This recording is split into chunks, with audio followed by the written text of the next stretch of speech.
भर तारुण्यात जेव्हा आपल्या चेहऱ्यावर मुरूम किंवा पिंपल्स येत असतील तर किती त्रास होत असेल, कारण हेच ते वय असतं जेव्हा आपल्याला अधिक चांगलं अधिक सुंदर दिसावं असं वाटतं. आपण खूप ब्युटी कॉन्शियस असतो. मी आहे डॉक्टर स्नेहल कलजी आणि तुम्हा सर्वांचं माझ्या यूट्यूब चॅनलवर खूप खूप स्वागत. तर अशाच ह्या पिंपल्सवर किंवा मुरुमांवर आज मी एक सोल्युशन घेऊन आलेले आहे. त्याला आपण फेस लोशनही म्हणू शकतो. तर हे लोशन आपण आज होमिओपॅथिक औषधांनी बनवणार आहोत. तर ह्यासाठी 4 औषधं लागणार आहेत. तत्पूर्वी मी तुम्हाला सांगू इच्छिते की पिंपल्सवर मी ऑलरेडी एक व्हिडिओ तयार केलेला आहे, ज्याच्यामध्ये पिंपल्स कसे तयार होतात हे मी सांगितलेलं आहे. त्या व्यतिरिक्त काही घरगुती उपाय आणि आपल्या चेहऱ्याची काळजी ह्यावरही त्याच्यावर सांगितलं आहे. तर आता वळूया आपण फेस लोशनकडे. तर जी 4 औषधं आपल्याला लागणार आहेत त्यांची नावं आहेत.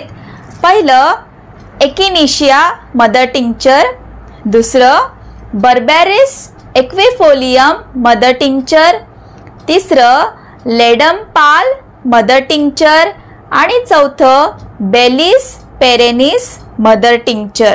तर ही 4 औषधं तुम्हाला कोणत्याही होमिओपॅथिक फार्मसीमधून फार इझिली मिळून जातील. तर तुम्हाला ही औषधं अशा छोट्या बाटल्यांमध्ये भेटतील. तर 10 ml किंवा 15 ml मध्ये तुम्ही आणू शकता, किंवा त्याहीपेक्षा अधिक चांगलं म्हणजे तुम्ही त्या फार्मासिस्टला जर सांगितलं की एकाच फाईलमध्ये एकाच अशा बाटलीमध्ये जर 4ही औषधं इक्वल क्वांटिटीमध्ये त्यांनी देत असतील तर अधिक चांगलं. कारण अगदी 10 ml किंवा 15 ml आपल्याला लागणार नाही आहे, आपल्याला अगदी थोडीच क्वांटिटी लागणार आहे. तर त्याच होमिओपॅथिक फार्मसीमधून आपण अशी बाटलीही आणू शकता, कारण त्या इझिली उपलब्ध असतात.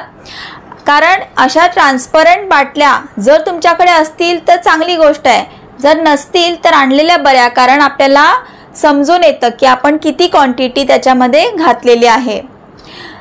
त्या व्यतिरिक्त आपल्याला ॲलोपॅथिक फार्मसीतून असं ग्लिसरीन नावाचं हे सोल्युशन आणायचं आहे, जे खूप इझिली उपलब्ध असतं. तर आपल्याला हवं तर आपण ग्लिसरीन वापरू शकतो, किंवा त्याला ऑप्शन्स आहेत. आपण रोज वॉटर म्हणजे गुलाब पाणी सुद्धा वापरलं तरी चालेल, किंवा जर एखाद्याची स्किन ऑइली नसेल तर आपण बदामाचं तेल सुद्धा वापरू शकतो. कारण बदामाचं तेल अगदी आपल्या स्किनसाठी खूप चांगलं असतं. तसंच हे ग्लिसरीन सुद्धा आपल्या चेहऱ्याला मॉइश्चराइज करतं. आणि गुलाब पाणीचा तर तुम्हाला उपयोग माहीतच आहे, ते आपल्या चेहऱ्यासाठी खूप उपयुक्त असतं. चला तर मग आता आपण पाहूया की ते फेस सोल्युशन कसं तयार करायचं आहे. तर सर्वप्रथम आपण अशा बाटलीमध्ये हे ग्लिसरीन किंवा गुलाब पाणी किंवा बदामाचं तेल अर्धी बाटली भरून घ्यायचं आहे. अर्धी बाटली भरल्यानंतर जो अर्धा गॅप आता राहणार आहे त्यामध्ये आपण जी 4 औषधं आणलेली आहेत ते समप्रमाणात म्हणजे इक्वल क्वांटिटीमध्ये घालायचं आहे. पण त्यापूर्वी एक लक्षात घ्या की पूर्ण बाटली भरायची नाही, आपल्याला थोडा गॅप ठेवायचा आहे, जेणेकरून आपण औषध चांगल्या तऱ्हेने मिक्स करू शकू. तर एकदा हे औषध भरलं आणि ग्लिसरीन किंवा गुलाब पाणी किंवा बदाम तेल भरल्यानंतर हे औषध चांगल्या तऱ्हेने आपण मिक्स करून घ्यायचं आहे. आणि मग आपण एखाद्या कॉटन कपड्यावर किंवा असा कापसाचा बोळा घेऊन त्याच्यावर 3 ते 4 थेंब घालून मुरमांवर किंवा डागांवर आपण लावू शकतो. हे औषध जर आपण पूर्ण चेहऱ्याला लावलं तरीही चालतं. आता हे औषध कमीत कमी आपल्या चेहऱ्यावर 2दा आपण दिवसातून लावायचं आहे. आणि एकदा हे औषध चेहऱ्यावर लावून झाल्यावर कमीत कमी 1.5 ते 2 तास ते राहू द्यायचं आहे. त्यानंतर आपण कोमट पाण्याने किंवा अगदी नॉर्मल पाण्याने धुवून काढू शकता. जर एखाद्या वेळेला आपल्याला बाहेर जायचं असेल तर आपण साबणाचा वापर केला तरीही चालेल.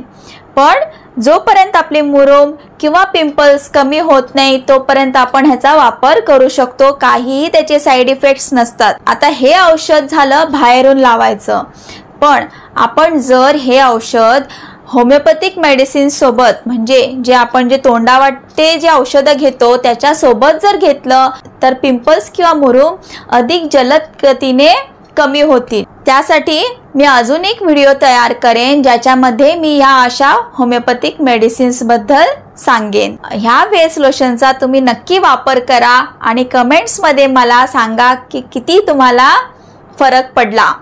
आणि जर हा व्हिडिओ आवडला असेल तर नक्की लाईक अँड शेअर करा. थँक्यू.